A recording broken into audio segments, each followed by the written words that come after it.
So here we are. They said it wouldn't be done, but we're doing it anyway. This is episode, if I'm counting right, number 6 of the Talking Doves podcast. I am Ryan. I'm too tired to come up with a funny middle name, Riley. And this is Mr. Arthur. He might have already fell asleep. What's up, homies? That very docile voice is Mr. Peyton Arthur. So happy that we are here back for episode 6. What about you, Mr. Arthur? I'm real excited about it. You know, this has been fun. Some of our students, I think, are really enjoying this podcast. I'm really enjoying it, which is really all that matters. So I'm ready to get into episode 6. You know, it's just like I told Ag 1 today. I do this for my enjoyment, and whatever happens, happens. That's right. So before we get started, I think it's important to know the chicken nugget rankings, according to me, again, because I hate to be conceited, but when it comes to chicken nuggets, I feel like I'm a voice of reason in a world that is muddled. So, number 1. No, we can't start at number 1. You know what? I'm starting at number 1. Number 1 is Chick-fil-A. But as we talked earlier, Mr. Arthur, it's not really a nugget. No. It is a hunk of flesh. It is a hunk of muscle. It's a chicken bite. It's a chicken bite, if you will. It's too white meat for me. You know what I'm saying? Yeah. So now we go to the second one, which is also something that you might consider a little too fleshy. It is Wendy's. A Wendy's chicken nugget. I believe this is also going in order of most expensive to least expensive, Mr. Arthur. I think you're right. So Chick-fil-A, not too expensive, still a good quality meal. I would prefer a Chick-fil-A chicken nugget opposed to very many meals at high quality restaurants. That's fair. Well, you know, I am part of the chicken generation, as are you. So the next one is Burger King, the most underrated of all chicken nuggets. Burger King. And they're only a minute and a half away from our high school, which is great. Well, some would say great, some would say awful. You know, it's I don't like having fast food that close, Mr. Arthur. Well, that's also fair, but it's a great snack right after school. Here's the thing. It's I heard a Baptist comedian once say it's good stewardship. You know, you're converting that dollar into 8 tasty nugs, and that's always good. So this is where we break. You know, that's least expensive than our number 4 option, which is the chicken McNugget from McDonald's. Now, it is controversial that I'm putting McDonald's that low, and I have 8 more chicken nuggets from McDonald's than any of the others combined, but it's so dependent on the sauce. It's too dependent on the sauce. It is very dependent on the sauce. Because we're talking batter, we're talking about muscle construction of the nug, the integrity of a bite of the nug, and it's just not as strong as the other 3 contenders. Mm-hmm. Well, I'm getting a little off topic here, but staying with the McDonald's chicken nugget, of course, they came out with the new spicy nugs. We tried them, and we thought they were great the first time because they had the ranch sauce with them. Right. We got them the next time, and we thought we were going to die because they were so hot and they didn't have ranch. So, yes, you're so right. McDonald's definitely depends on the sauce. Depends on the sauce.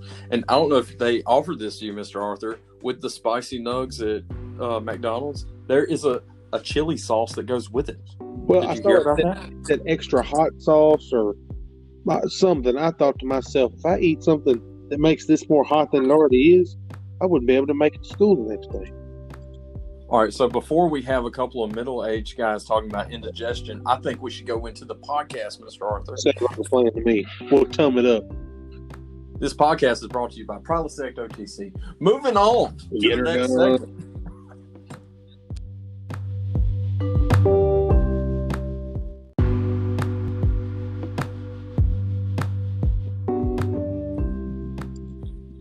Yeah, that's right. We back. And we are. For real, for real. The thing is, Mr. Arthur, I bet kids are so excited about this podcast to put it on in the car so they can turn us down. Like, I bet someone put it on just to mute us.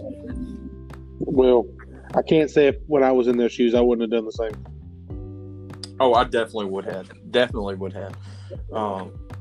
Yes, and just to, mess with my ag teacher, really, just to poke him. He was a fun bear to poke. You know what I'm saying? Yeah. So we are into segment number 2. Where is this? This is the week that was. This is everything that happened from our week here in the classroom, here in the ag department, and around the pavilion at Winfield Senior High School. Mr. Arthur, what do you have to start us off? Every week we get to this segment, and I think to myself, I say, self, and myself says, huh? And myself says again, what happened this week? And self says, I don't remember. So I'm going to let you start, and then hopefully I can remember what happened this week. I see it as like we are mutual spiders building a web, and you just need that foundation I'm going to lay. You know what I'm saying? So yeah, that's accurate. The first thing that I have written down came from it's not the first thing, but I'm going to go in a specific order. The first thing that I had was Ag 1. We're starting parliamentary law in the class. It's a great time to watch 43 kids in the lecture room all look at us as we get to be full cut up versions of ourselves. I think it was really fun when I asked, what are rules good for? Because, we're learning Robert's rules and all those things. I was like, why do we need rules? And one of our young scholars said, rules keep you straight. I like that. Rules keep us straight. It's to the point, very accurate, and just a good observation, in my opinion. Absolutely. Very much so. They, rules keep us straight. And talking about the father of rules when it comes to P-Law, Henry Robert himself, did Parker say this? Did Parker say he was the king of voices? No, I did. You said that. I'm sorry. I'm going to give you credit for that. I really like King of the Voices. Mm-hmm. So much of what we do in the classroom for the next 3 to 4 weeks is based on Mr. Robert himself. Yeah. And, I was talking when I said that, I think it's so important that our students understand the purpose of P-Law. We had some of them that were kind of drifting off on us in class the last couple of days, but those who really understand the purpose of P-Law, Henry Robert being the king of voices, and P-Law being what gives the voice to even the minority, it's so important that they understand the purpose of P-Law and the reason that we teach it in class. And I think that was a great, slogan or piece of information to start off our unit with, was talking about Henry Robert. I want him, if he was alive today, to have a shirt that said King of the Voices. You just see him over at El Patio. You'd see him at Chatty Shack, at Walmart, Brenda's, whatever. And he's just wearing that King of the Voices shirt, That'd be a good time. But no, you're absolutely right. I think sometimes we get caught in the motions, the literal motions of parliamentary law, and we forget its purpose. Mm-hmm. And that's why me and you took such a great stride, or trying to take it such a great stride, showing kids why it's important. Mm-hmm. They have a voice, and as we're getting these quotes from kids and putting it in a podcast, their voices are so unique. They deserve to be heard. Mm-hmm. Even if they're not unique, they deserve to be heard. And I think it's very important that they understand that it's an avenue by which you can be heard. I think we do, adding to that, I think as teachers, our classrooms are very safe spaces, and our students have that opportunity to voice their opinions and their concerns and comments. And I think that's what makes ag class so fun. And that may not be every ag class, but definitely here in Winfield, our students we take pride in getting to know our students and getting to help them find their voices. I think this year is off to an excellent start, and what better way to start it than with Ag 1 and P-Law? I don't even think about making those contacts with kids, building that relationship with these students. I don't even think about it, and it is an effort that I try, to just be nice and polite and try to get to know these kids. But, for both of us, we're so kind of relationship minded. We're so wanting to build that trust with these kids. And I think, you had that quote from last week. I don't want to name it by name or anything, but they noted how much they like seeing us every day. They like that we are building those relationships with them. Mm-hmm. And I think that's a really important thing that I don't always consider, but in the back of my head, I'm always trying for. Right. Because we have great kids, Mr. Arthur. We have excellent kids. Excellent. And we call them kids because we believe they are our kids. Yeah, absolutely.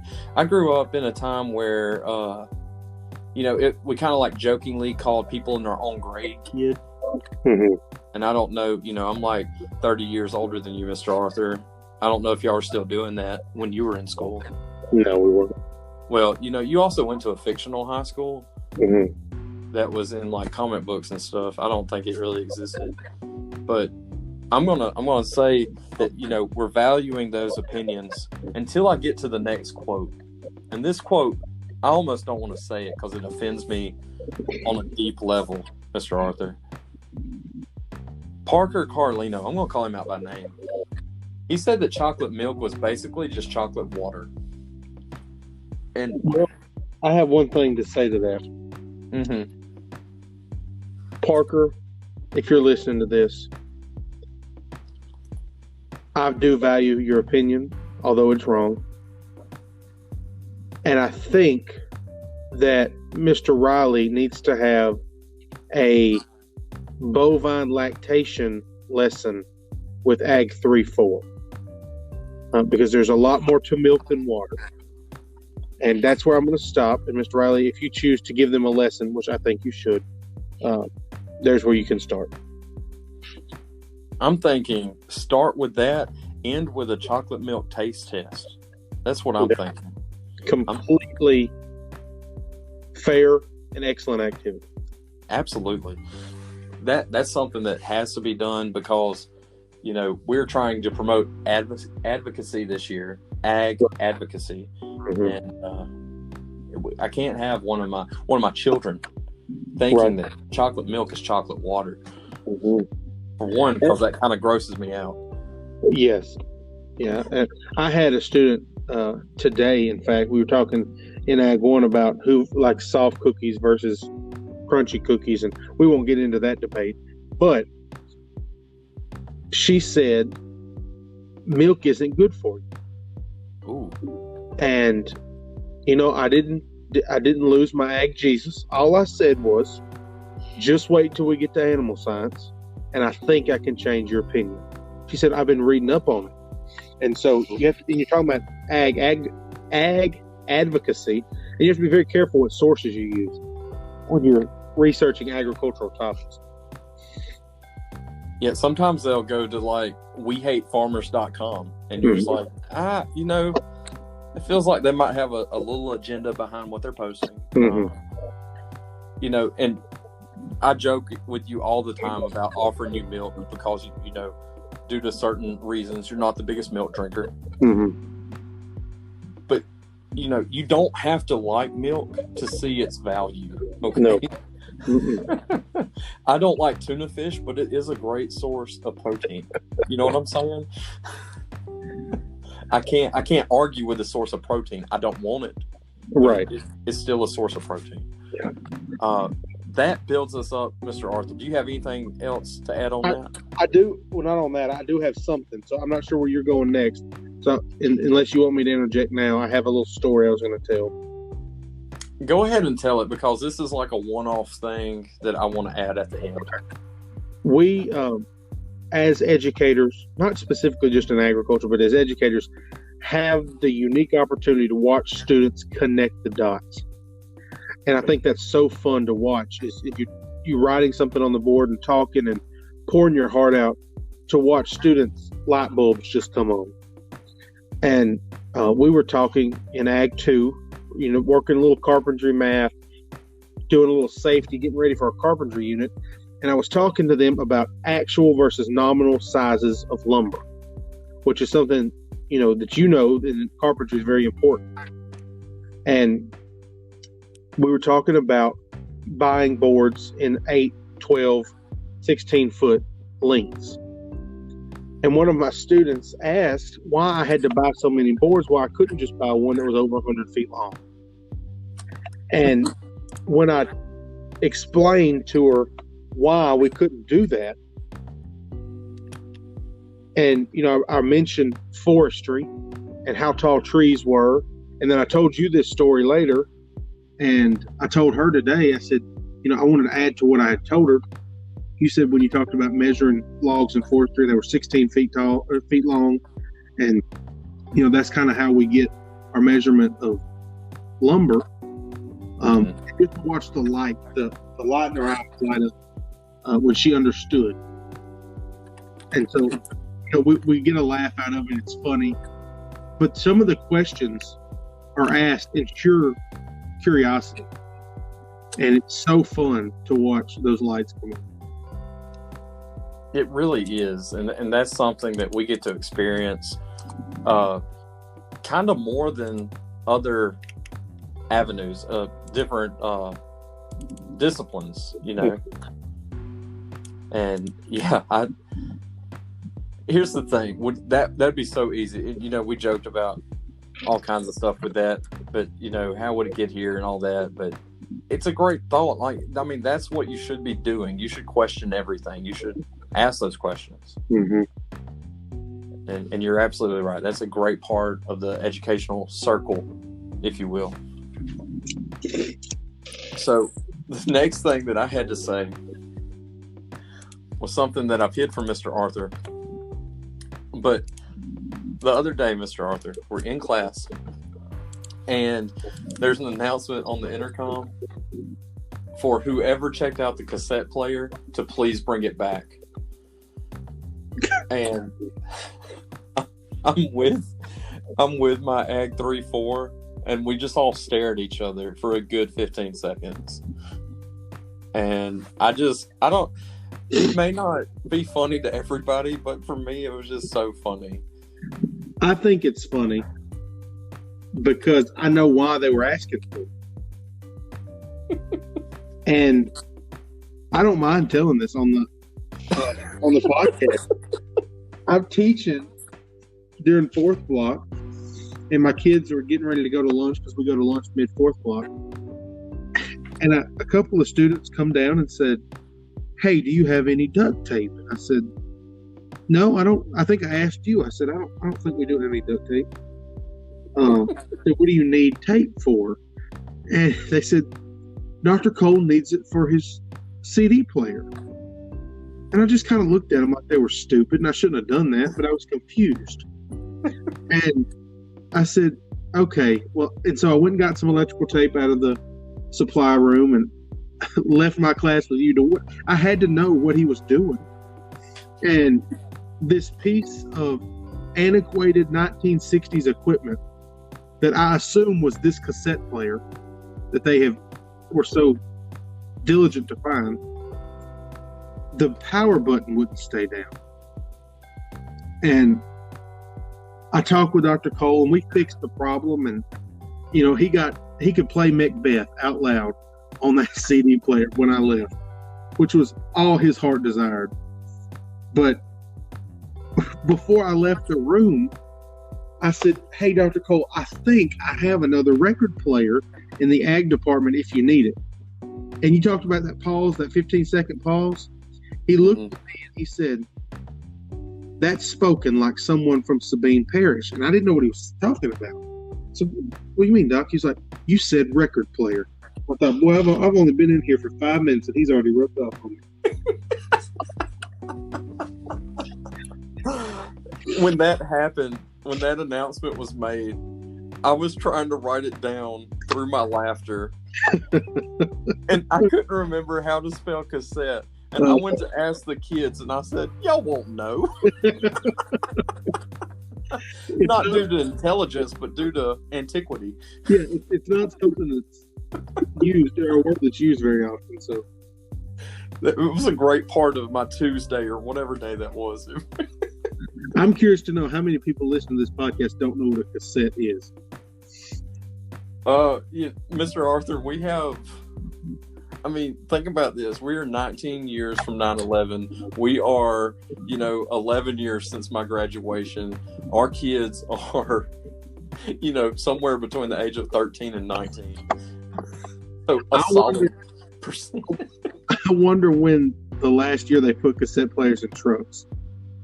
Ooh, that's a great question. Pickup trucks really set the tone. Yeah. They really do. Yeah. Also, I call them a pickup truck. So, the last thing, do you have anything else, Mr. Arthur? I don't think so. I think I've told enough story. The last thing I want to say is Alyssa Taylor. I'm talking about our Friday assignment on Monday. And I was like, I can tell y'all didn't do it because you didn't reply to my email. And the end of the email says reply with something just so I know that you read it. And Alyssa goes, I'm going to be honest, I don't get all the way to the end. So could you please start the email with, hey guys, reply. Oh my goodness. Because on her phone, she'll get the email and it'll give her the snapshot of the first 3 words. Mm-hmm. And so she wanted it to say, hey guys, reply. Because I don't know if you know this, Mr. Arthur, every email I send to the class starts with, hey guys. And so she's like, just add that to the, hey guys, reply. Yeah. So be waiting. That's definitely what my email is going to say in the morning. Yeah, definitely the subject, hey guys, reply. Only a listen. Love that kid. So that is all for Where Is This? That may have been the longest Where Is This section we've ever done. I think it was, and I think completely necessary. So we are moving on to the next segment.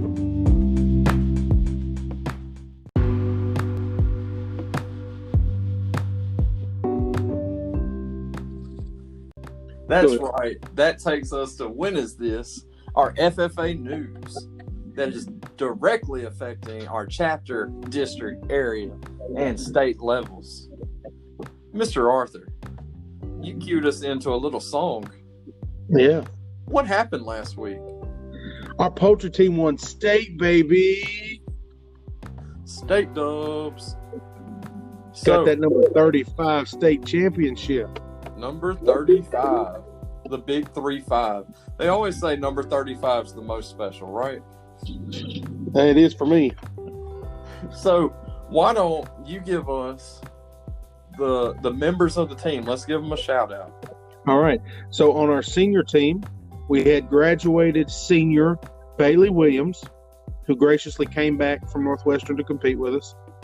She was third place overall. Anna Little was our second place overall. This is out of everyone in the contest. Lauren Poole and Annie Hurd were on our senior team who won state. And then our gold team, who was third in area, was Joy So, Allison Phelps, and JC Mixon. And of those, 4 of our students were in the top 10 for the state. And like I mentioned, that was Bailey and Anna. Lauren was 6th overall, and Joy was 10th. It was so... you really felt the pressure that day. Both of us get bad anxiety on contest day. In our split relationship, you were the overly concerned and trying to make sure it all worked perfectly. And I had to be the one off to the side like, guys, everything's fine. Everything's fine. Let's have a good time. I was ready to fight somebody. You were ready to fight somebody. And I was like, guys, I go light the grill. Which, is not always the roles we play, but that was definitely what we had to do that day to make Friday a success. And yeah, because while that's happening, it's the weirdest contest in the history of mankind because it's happening in our classroom, in your classroom, and 3 feet from that, we're tailgating for the football game, and that was interesting, to say the least. And to have it happen and have it happen the way it did, it was just really special for me. I really enjoyed that day.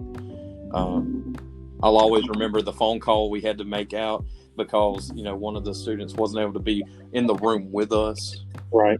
And that was just a special thing for me. And the two on the team that were still with us when we got results, to see the difference in how they take results. Yeah. That was so special, because you've seen those kids win stuff before. I'd never seen that happen with those particular kids. Yeah. To see the contrast of it was just really fun and special. It was very accurate.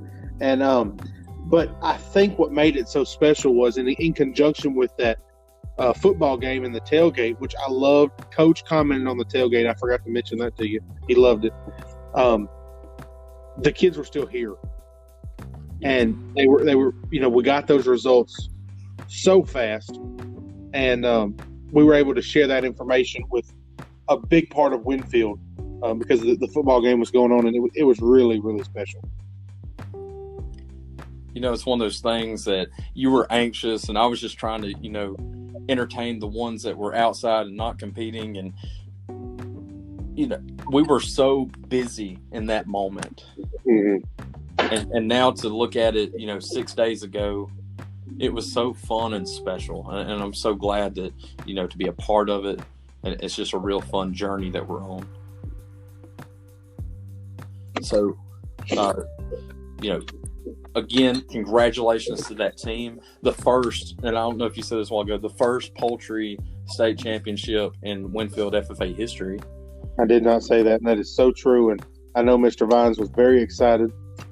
And like we've already said, we were so excited. And, for him to have done this for 49 years and finally get one on his last go-round was a pretty big deal. The kids would say he shot his, he had to shoot his shot, Yeah. And he did. He came up big, and that was so special. The next thing on FFA news is pigs. The night of the pigs. Oh, yeah. So we have, really, this is the week of shows. We have 2 FFA members that showed animals this week. I'm not missing anybody, am I, Mr. Arthur? Not that I'm aware of. On, I believe it was Monday, Miss Olivia Boucher showed her rabbit. Mm-hmm. And then tonight, Emma Claire Gill showed a couple of pigs. Yep. And,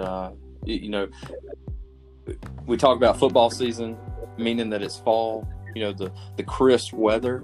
Well, now it's October, and that means show season, fairs, and, some of the fair stuff was taken away from us, but we still have, the shows, and that's a really special thing about it. Really shows that it's fall, Oh, if ag teachers do not get to scrape manure out of their shoes in the fall, is it really the fall?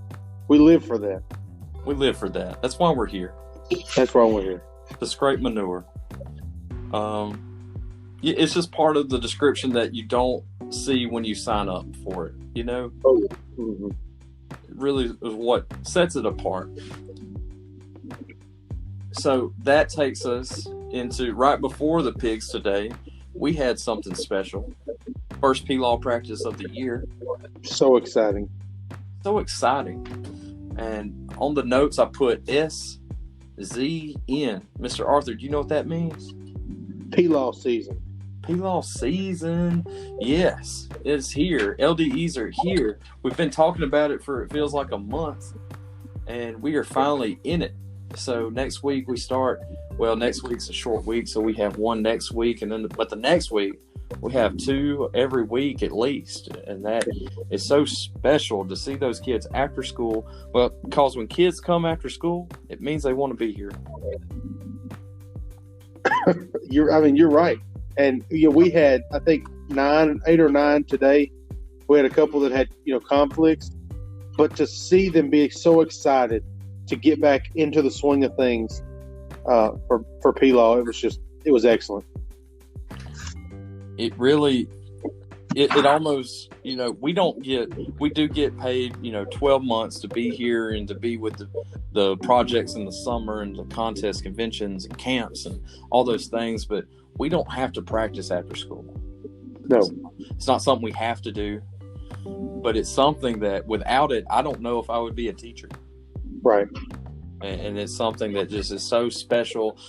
Forestry season was robbed from us. So to finally get after school practice, and, we had a couple with livestock and a couple with poultry, but those were, just so short of windows. Yeah.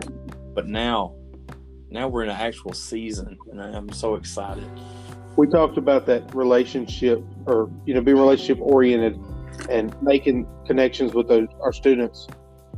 That's the icing on the cake, is getting to spend time with them after school in a more of an informal education setting, and get to know them. And it's just an excellent experience. And I think we've mentioned on here before, if you have an opportunity to go out for a CDE team, do it, because you don't really know what FFA and the ag department has to offer unless you do it. That was something, I don't know if you saw it. We did have, I'm not going to call names, but one freshman. Yeah. And then we had one that was on the state winning team that we had, a year and a half ago or so, that was on the national team. And we had him there to help us, just kind of facilitate everything that was happening and go over big points. And I don't know if you saw it, but he went up to the freshman and was having a one-on-one and just kind of building that student up. Uh-huh. And I'm telling you, that stuff to me is so special. And, that student was Peyton Little. I'm not going to call the freshman by name, but to see Peyton and I didn't ask him to. Right. You didn't ask him to. He just was like, hey, I'm so excited you're here. Let me tell you, kind of catch you up as much as I can right now and show you why this is the best contest, because Peyton loves parliamentary law. Mm-hmm.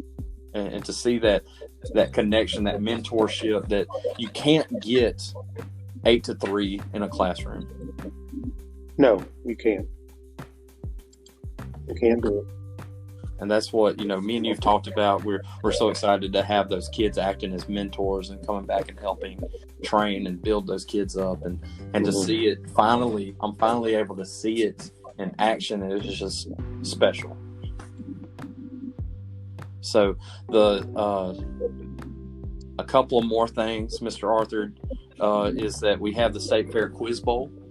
Yes, very excited about that. It's an interesting opportunity that we have where we can build kind of a super team of kids that maybe I know beef, or maybe I know poultry, maybe I know meats or whatever, and we can put those kids together and they can work together for a state competition. It's really cool. Mm-hmm. And we'll be getting with the kids closer to time for that. Do you have anything else, Mr. Arthur? I don't think so. We're just going to keep harping on the fact that we are very excited. That things are getting in a groove, not a comfortable, mundane groove, but just a groove of potential success. I think it was, we were very upset that poultry didn't get to compete last year in livestock, but I think, as it always does, it worked out better for us that we started off the year on a very, very high note to carry us through the year. And so I'm excited. I look forward to working with all of our teams. We'll have contests all year long. And I've talked to several people about having a horse team for the first time and maybe forever. Doing dairy cattle, having poultry in the forestry in the spring. It's really going to be a great year. I know it is. Yeah, for sure. And that takes us to, I want to say one final thing, and that is that we're getting more job listings that we aren't going for, Mr. Arthur. Yeah, I'm not going anywhere. I'm not going anywhere. I think about the first year I was teaching, and I got, a couple of phone calls that year. And I told people no so much that I stopped getting phone calls. Mm-hmm. And, I'm looking at these job listings, and I'm so excited to be happy where I'm at. And I'm never looking at one of those with eyes of that I want them. You know what I mean? Yeah. Well, the kids don't, know, but I'm looking at becoming a resident of Winfield for the first time. Very excited about that, and that's proof and a statement that I'm so excited about. Dad asked me, he's like, "Are you sure that's where you want to be?" Heck yeah, Dad. This is where I want to be. I found a home here. I found a community that I love, a group of students that I'm in love with, and success is here. Success is here. And yeah, that's all I really wanted to say about that. When both of us came out of school, both of us had many options to go many different places. I was offered, Mr. Arthur, a 9-month teaching position in Lafayette Parish to teach STEM classes. Mm-hmm. And a 9-month position there is, more than a 12-month position here. And I thought that's the weirdest thing I've ever gotten offered. Yeah. But I want to be here. This is where I want to be. And I'm so excited to be here. And I think that's all for FFA News. Do you have anything else? I don't have anything. All right. We go on to the next.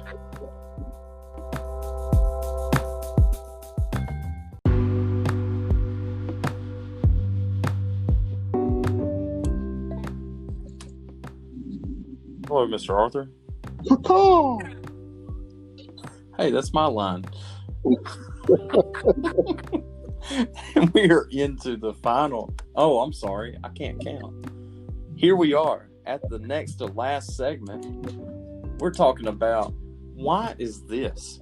Quotes that help define who me and Mr. Arthur are as people and how we relate that back to education and make all of this crazy agricultural education work. So, Mr. Arthur, how many you got this week? Do you have 3? I have 4. You have 4? Ooh. I'm gonna go through one of them quick. Not the first one, but I'll do one of them. Okay. I would like to say 1 to begin with, and I'll let you go 2 back to back if that's okay. That's good. Okay, because I want to start on I've been kind of ending on a fun note, and I wanted to start on a fun note with this because I think that kind of transitions well from where we just came from. And okay, I'm watching, I'm playing fantasy football, Mr. Arthur, and I had one of the people that you despise the most in the NFL, Mr. Cam Newton himself. I knew it. Well, I picked him up with a late pick. He was just there, and don't worry, I traded him this week.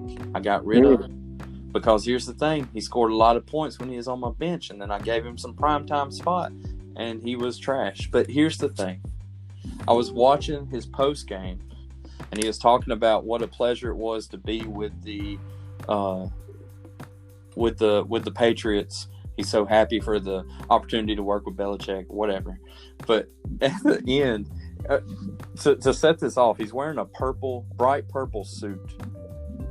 It looks like if you married the jerseys of the LSU women's basketball team with the Louisiana Texters, the Lady Texters powder blue, and you had like a powder purple. That's typical fashion. It is. And, he had the literal rose-colored glasses and a big hat.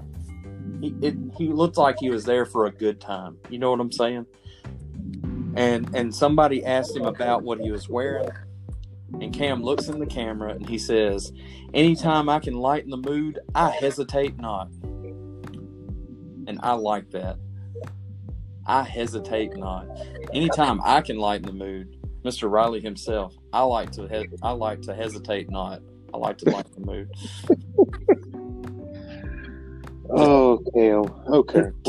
To see a mid-20s college-educated guy that's getting paid more money than I will see ever to say that wearing a powder purple suit.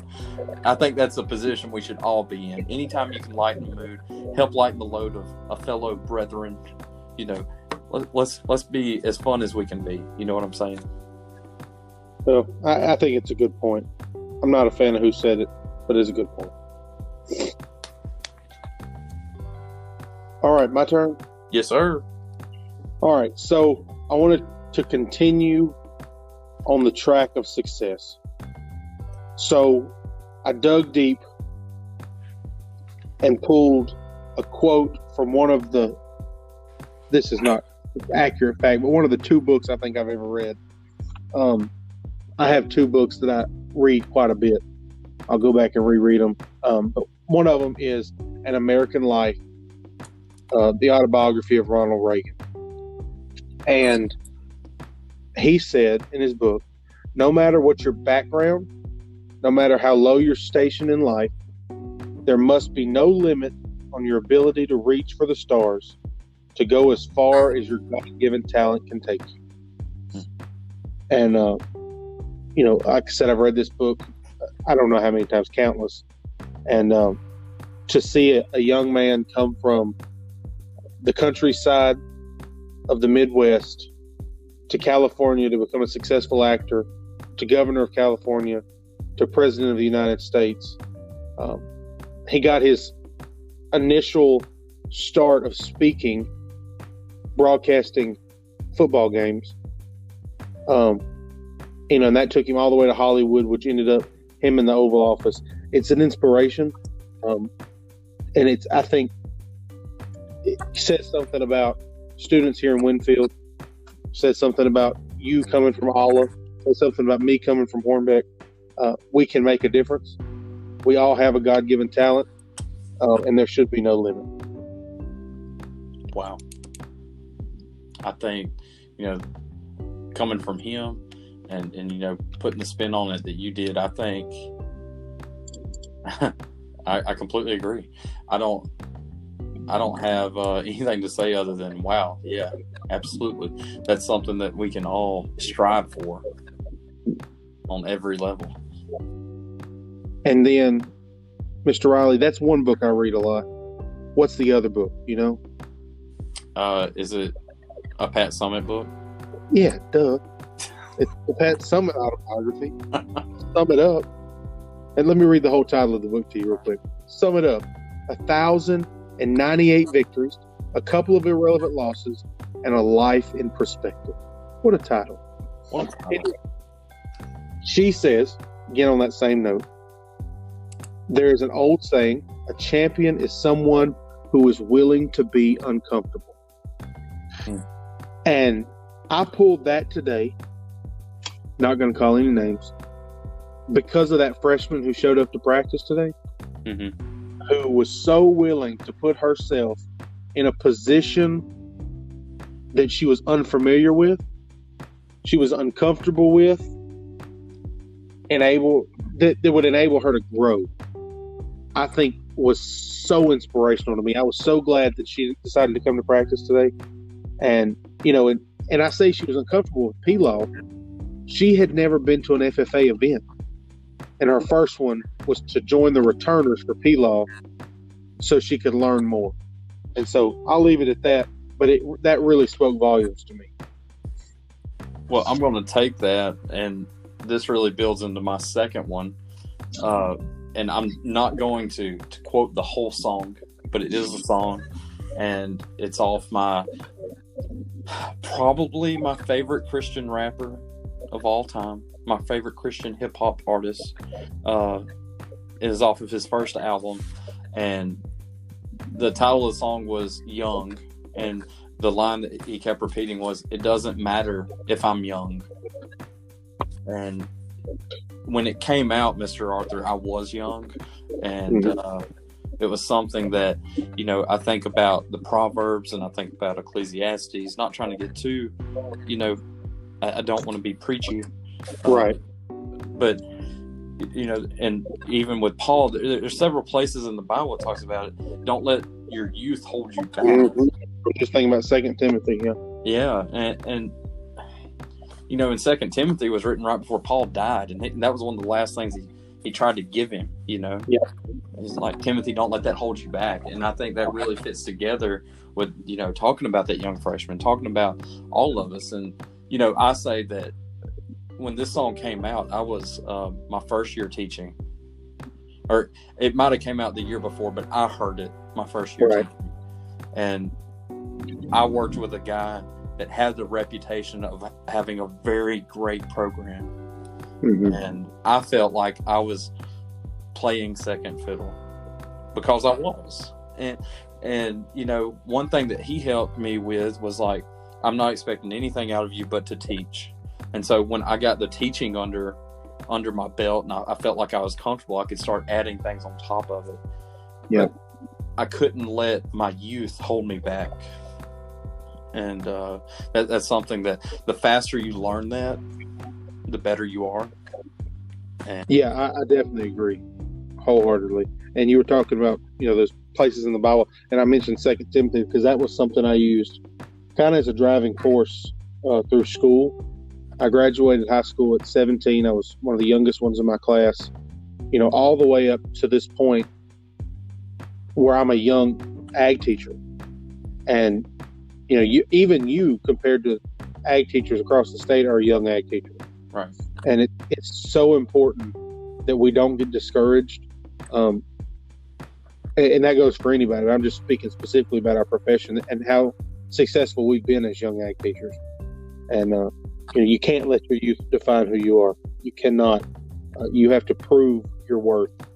And so I encourage all people to follow, with that quote and that song. What would you say? It doesn't matter how young you are?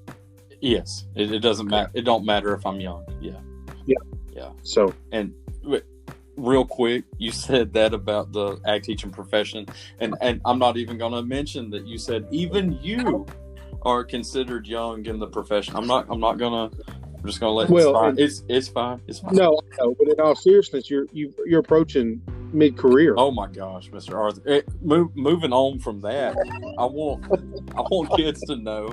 And, I had our demographics pulled up, and we're still reaching people that are not in high school. We're still reaching, according to what I'm looking at, people approaching the age of 60. And, when we're looking at our the American farmer, what's the average age of the American farmer? It's like 56 or something. 56. And, every time I teach that in class, I'm like, guys, if the average age is 56, I know personally guys that are 21 that are farmers. Yeah. To average out, we have to have guys that are in their 80s. Yeah, how many Grandpa Joneses are riding tractors? Oh, so many of them. And I want you to think about youth is so relative. Yeah. You can't let youth hold you back, but youth is relative. I mean, whatever age you are, you're not too old to do things. And so I think that's applicable to whatever age is listening to us. But I want, if we have a junior listening to this and you're thinking, oh, well, I missed the boat. Never. I had a junior today ask me if they could do a speaking contest. To my knowledge, that person's never done a speaking contest. Right. And I've told you this story before. One of my, I'm not going to, play favorites, but a very special student I had took Ag 1 as a junior. Right. And from the time that person started their junior year to the time that person graduated, they won 3 state titles. And in the midst of that was the best student I've ever taught in class. Right. It's never too old. You're never too old. So don't take youth as an excuse. And don't think that youth has passed you. No. But yeah, that's definitely true. So all right. Well, I've done being heavy, so we're going to go switch over to the lighter side. I have 2 more quotes. Both are pretty light in nature.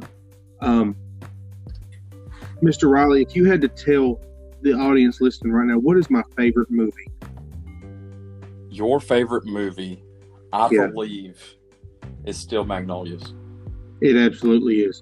And so a quote from that movie that I have tried. I talked about it last week, and I tried this week. And boy, this week was tough for me.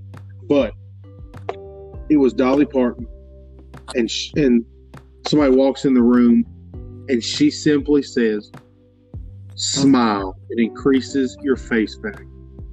And I don't know how many times I have told students that. And even when I am at my wit's end with a student, or I've just had a bad day, you got to smile. You have to. Otherwise, you go crazy.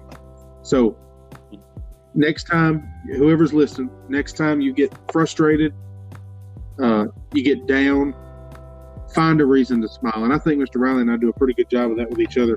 We'll see each other kind of, wearing down, and you just throw a joke out, and it changes the mood of the room. Hey, anytime I can lighten the mood, I hesitate not. Yeah, hesitate not. So my final quote, Mr. Arthur, is, that came from a movie. I'm going to give you one from one of my favorite movies. Okay. And I don't know why. Maybe it's because you're into basketball. I think about this movie a lot. Or maybe it's because I didn't have internet at my house for 31 days and this movie's downloaded on my phone. There's many reasons why. Is it Hoosiers? It is Hoosiers. Yeah. So I'm thinking, where we are in the calendar, we just came off a spring contest in the fall. Okay. I'm thinking, for some kids, they might have just experienced lows in the contest world. Yeah. Some kids just experience one of the best highs in the contest world. So I'm thinking Coach Dale, and this is the game before the finals. This is the semifinal game, and they're in some bandbox gym in Central Indiana, and he goes into the pregame. And I'm going to read all of this, Mr. Arthur. Is that the game, real quick? Yes. It was that yellow gym, and it was that little cracker box gym, and they got kicked out? Well, the time they got kicked out was regular season. Okay, regular. Okay. Yeah. So he goes in there, and his boys feel defeated. Yeah. They haven't gone in there yet. This is before the game. And he says this: there's a tradition in tournament play to not talk about the next step until you've climbed the one in front of you.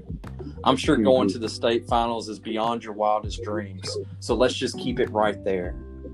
Forget about the crowds, the size of the school, their fancy uniforms, and remember what got you here. Focus on the fundamentals that we've gone over time and time again. And most important, don't get caught up thinking about winning or losing this game. If you put forth your effort and concentration into playing to your potential to be the best that you can be, I don't care what the scoreboard says at the end of the game. In my book, we're going to be winners. Do you feel like you can run through a brick wall, Mr. Arthur? Oh, every time I hear Coach Dale talk, and, I grew up at that mythical high school in Western Louisiana, right on Texas border, and we were Hickory. Yep. And we didn't win as much as Hickory did, which, for those of you who don't know, is the team in Hoosiers. But we were always the underdog. We were always the small school. And, I think about how big of an underdog we were. And then I look at Winfield, and I'm thinking, these guys aren't underdogs in anything, really. Right. The kids that we have, the support that they have here at the school, and just to think of the things we did at Hornbeck, these guys they've broken the glass ceiling. They're going to, especially with two ag teachers that are willing to give every second of every day to them. If they will buy into our program, success is here. I'll say it again. The part that really stands out to me, and the part that, the way I train teams and the way I like to practice is kind of like Dale did. Oh, yeah. I like to focus on fundamentals. Yep, you got to. You got to. And that's what it, when it gets closer to contest season, I've told you this story before. I had to go teach kid that I would listen for 3 things. When it got like a week before the contest, it's a 12 to 15-minute presentation. I was looking for 3 things every time that she practiced. And when I saw the 3rd one, I could just leave the room. Like, that was it. I was looking for those fine-tuned things. And, that's the way we started P-Law practice today. And that's really, if we can work on those and if they will remember that we're going for something. We've thought about this, we've planned this, and if we'll just focus on fundamentals, go one game at a time, it doesn't matter if we won or lost. Right. Well, you've had the misfortune of sitting by me at a mini basketball game. I have a feeling in the next couple of years we're gonna triple that number. But anyway, I always tell you, when a team loses, they lost because of what? Fundamentals. Every time. You can have the best dang player on the whole state, even on your team, and if all 5 players are not fundamentally sound, you're not going to win. Nope. I'm not going to get in a big rant on my soapbox, but fundamentals are key. Fundamentals are key. So, do you have anything else for this part, Mr. Arthur? Just real quick, last quote, very lighthearted. I sent out an email today about grades, making sure everybody had all their grades that I had put in the computer. And I always taking a card from you and using it, a page from your book. I just, at the bottom of the email, said, you get this email, please respond with your favorite color for 5 bonus points. Seeing how many it would affect. Right. And Chloe Wisnat, she cracks me up, commented back and sent me an email. She said, my favorite color is orange, but not like construction cone orange, more like a soft tangerine. I sound like a 60-year-old book club lady. And I got a couple things from that. Number one, Chloe and I have been picking at each other all week. We've never done that before. And so, I love to build those relationships. And that was my first takeaway. My second takeaway was the girl knows what she likes. How important is that? Just to know what you like. Know what you like. And, even if you do sound like a 60-year-old book club lady, you know what you like. But that's all I got. So that is all for our 4th segment. Why is this? So now we go to the last segment.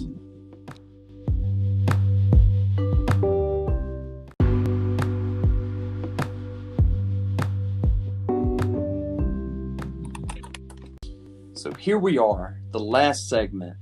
This is the fan favorite segment where one of us, probably not me, will find out what the other one doesn't know a lot of. This is the game section, the trivia section, where Mr. Arthur learns a little bit about music and I find out how much I don't know about sports. So, Mr. Arthur, I'm guessing that I have the luxury of going first. I think I want to switch it up this week. Whoa! I don't know if the fans at home are ready for this. But okay, I'm ready to go out on a high note this week. My section is not going to take long. Okay. Because like I told you, I've got a quote to end this thing with, tied up. So I'm going to give you just a couple short little things, and then we'll move on for you to school me on music. Okay. We've talked about 1891. James Naismith created the game that I love so dearly by throwing soccer balls in peach baskets. Yes. He created 13 simple rules to help govern the game, most of which are still used today. That the sport has come a long way since 1892. But, like I mentioned, some of those same fundamentals. Mr. Riley. Yes. I have a couple of vocabulary words. I know how much you love vocabulary words. Love vocabulary words. And I knew I had to do this week because I used it as an example in every one of my Ag 2 classes. What is the stationary foot called that is established and does not lift off the floor? Okay. I'm going to use the word that I would say in baseball. Okay. I think it's the same word. Uh-huh. And knowing what you taught all week, I think I'm correct. Yeah. Is it pivot? It is pivot. And in every one of my classes, we were talking about the speed square and using that to measure angles. And right in the corner of that speed square is the pivot. You know, you don't move it. You rotate around it. And every one of my kids knew what I was talking about. And I thought that was a wonderful thing. I wonder if they know about pivot because of Friends. Do you think they know because of Friends? You know, I didn't think about that until today. And some of the people are wondering what we're talking about. But, you know, Ross was very adamant when taking that couch up the stairs. Yes. You had to pivot. As a man that has moved many couches, the pivot is the most important part of moving a couch. Especially up and down staircase. Especially. All right. What is the defense called involving each player guarding one offensive player at all times? Okay. I think this should be good. Like, I should be good on this. But Yeah, Mr. Arthur, you know, you saw me do that thing with the time today in P-Law practice. Uh-huh. And, you know, the kids we did with you out on the picnic tables, they had so much anxiety. You know, all they were doing was reading. I didn't put them in a crazy situation. They were just reading, but they felt that anxiety. I think I know this.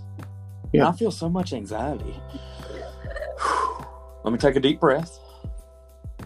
Is it man to man? It is man to man. Okay. It is man to man. And Mr. Riley, let the audience know what the other type of main defense is. Okay, you see, and that's where I thought you were going to go with the question, but then in my head, I was like, how would you even word it without giving it away? Yeah, you can. It's hard. That would be zone defense. It's a zone defense. That's right. All right. Last thing I'm going to ask you, and I told you this one was going to be short. Can you name the 3 most common types of passes? Okay. I think I can. Okay. My favorite pass is the bounce pass. Yes. It's very underutilized. Especially when you have a big man who stays in the paint. That's the best way to get in the ball. It is, because you go under everybody, and then it pops him hard in the chest, which really helps him pivot. Yes, using it. Full circle. So, bounce is my favorite. It's also the one I was most confident in. Okay? Yes. I'm going to go into Hoosiers knowledge. I think one would be a chest pass. That is it. Boy, Coach Dale loved that chest pass. You got to pop the wrist. Pop the wrist. Okay. This one, here's the thing. I know this term. I don't know if it's like one of the 3. You know what I mean? Okay. It's also a way that we would throw a pass in football. It would be the lob. Yeah. Or overhead. Overhead. Okay. Yeah, overhead is the 3rd one. Okay. Yeah. Now there's one more type of pass that every player should know. But I will tell you, it is so underutilized because it's not secure. Okay. And I don't know if you know the name. You know it, but I'm not sure you know the name of it. But it's another sport. The name of the pass is another sport? Yeah. Is it the rugby? No, it's the baseball. There's a baseball. Yeah. Oh, is that for like a, cross court situation, end of the game kind of thing? Yeah. And it's so unstable because it's hard for especially young students in high school to know that power of their arm. Right. So it's not accurate. But yeah, baseball. Which is weird to me because as a baseball fan, I would think that would be one of the most stable, Right. But it's such a Right. large ball. Yeah. That's all I have. Okay, Mr. Arthur. I really appreciate that confidence boost you gave me. You know, it's like when you wrote that premier exhibitor test, and some of the questions were really easy, and I feel like the rest of them, could be a real wallop.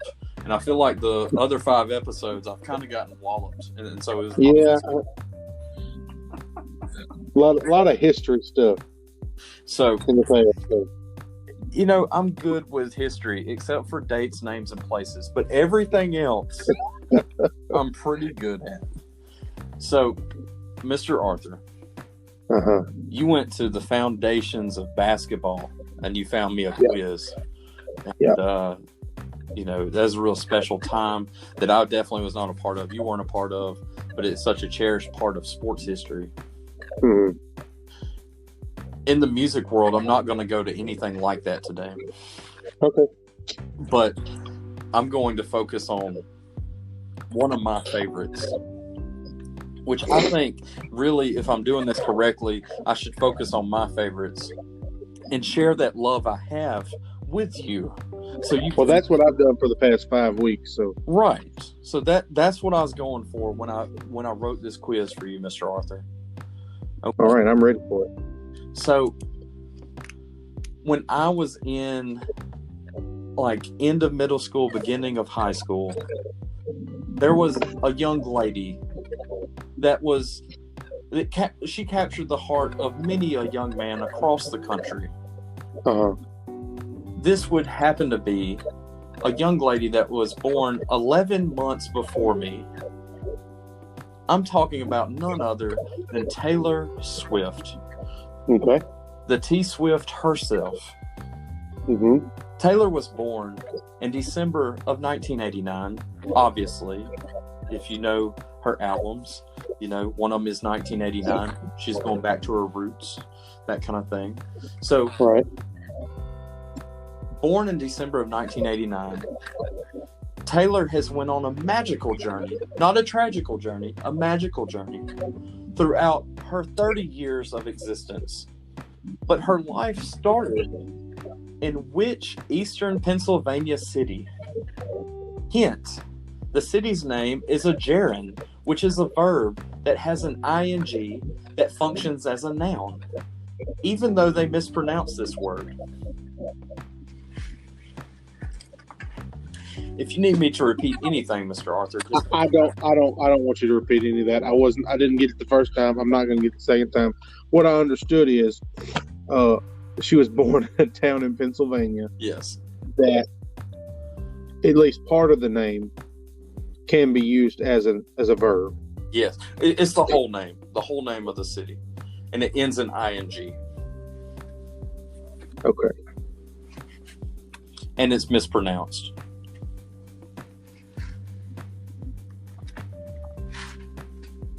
I have no idea. Oh, I'm sorry. I'm thinking, but there's a million verbs ending in ing, so there he is. This is it's important in baseball culture because they have a Phillies farm team. It is Reading, Pennsylvania. Reading. So okay. So instead of reading, they say Reading. Yes. It's a city of 88,000 people with several boroughs, and she was from the borough of West Reading. Oh. Which, oddly enough, has about the same population as Winfield. Okay. So now we move on to a much easier question, Mr. Arthur. Okay. Okay, so as Taylor was going through her literal red era, which some would consider the best Taylor era.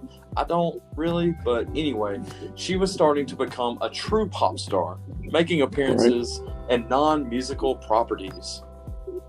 She would serve as the voice of the character Audrey in a 2012 animated movie.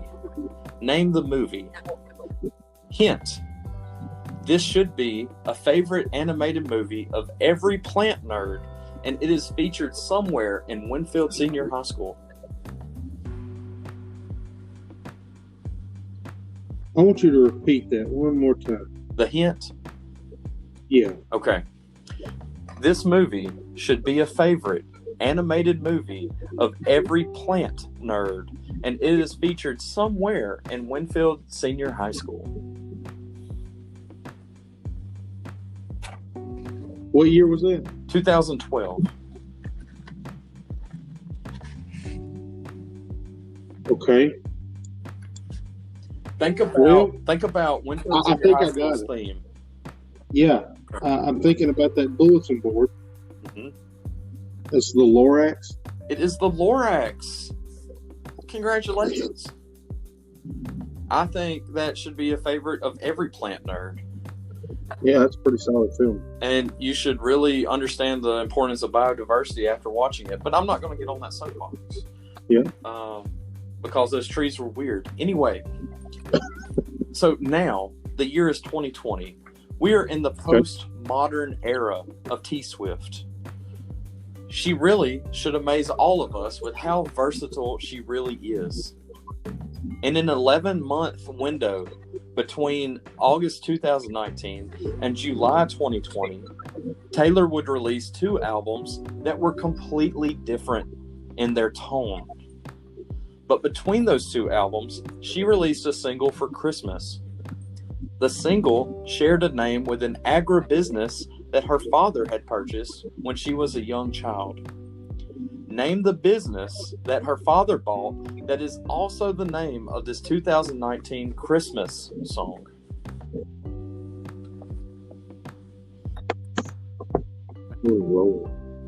Think agribusiness, think Christmas. It got something to do with Christmas trees? I don't know, Mr. Arthur. You answered the question.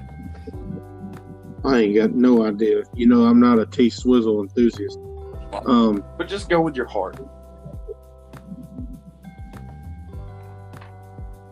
Can you give me one hint? It is something that you would think you would see in rural Pennsylvania.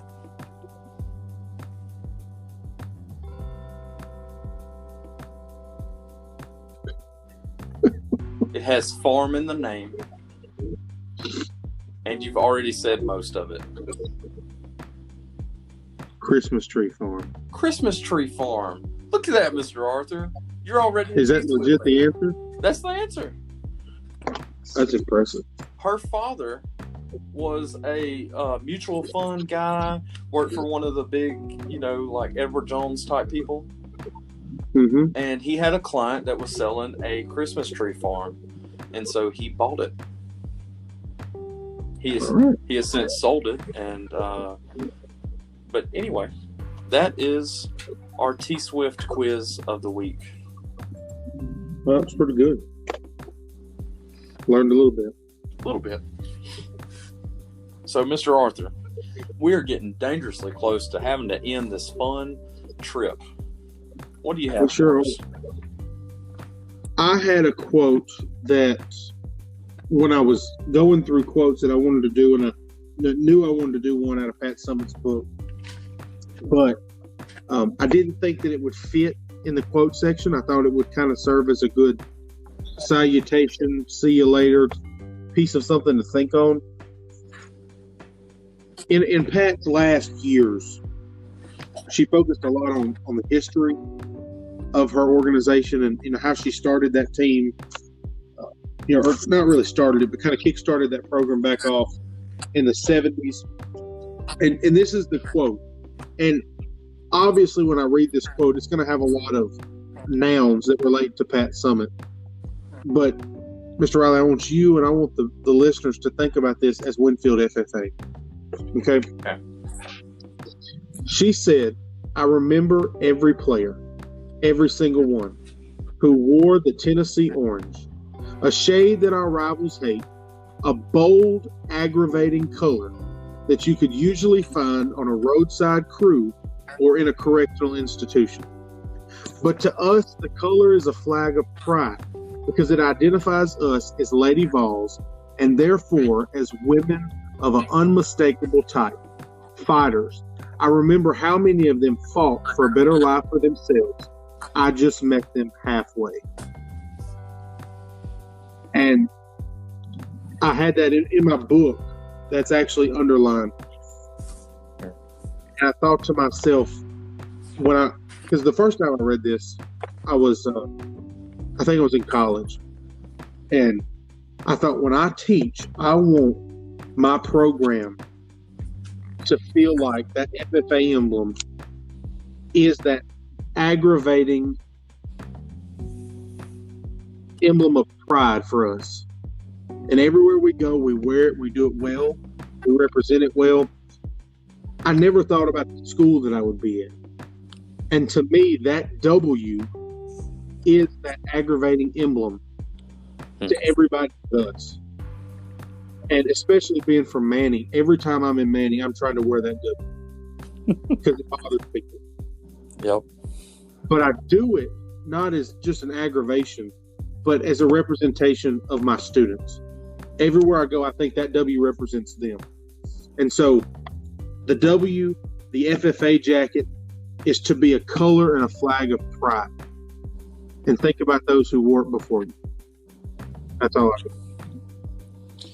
That goes perfect with the project that me and you have been working on the past couple of days. It does. I think people are going to really enjoy that. And, something that we preach more than probably most ag teachers is pride. Take pride in who you are. Take pride in this organization. And I think that sums it up so perfectly. Get it? Sums it up. Yes, sums it up. Mr. Arthur, I think this might be my favorite episode of Talking Dubs. It's been a lengthy one, but I will tell you that if the students actually listen, I think they'll get more out of this than they have out of any other episode. It's been full of puns. It's been full of basketball humor, but it's been full of really good stuff. Really good stuff. And like we started this, I'm going to end it with, even if no one else gets anything out of it, I did. Yep. And that this is a process that I think is the best reflective thing that we could do at the end of our week. Mm-hmm. So, guys, for Mr. Arthur, I'm Mr. Riley. It has been the 6th episode of Talking Dubs. Now, let me get out of here and find me a pint of milk. I'll see y'all next week. Peace.